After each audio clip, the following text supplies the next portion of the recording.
Mozart. Enter. Akciová společnost je pořadové číslo 18.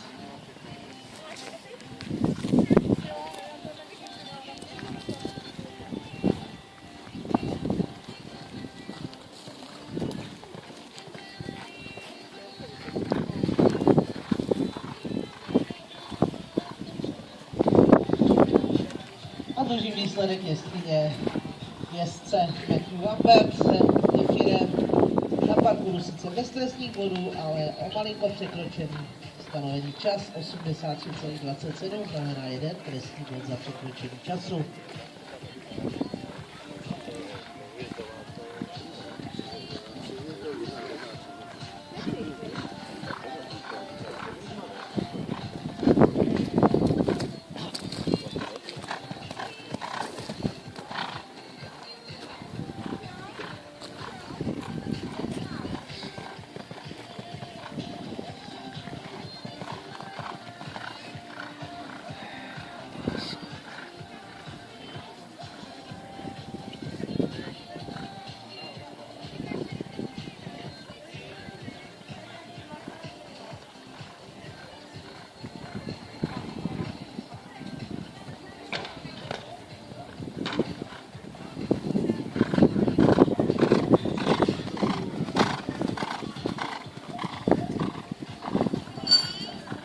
Nikola Hušková, Indoor, NH Equity, má pořadové číslo 19.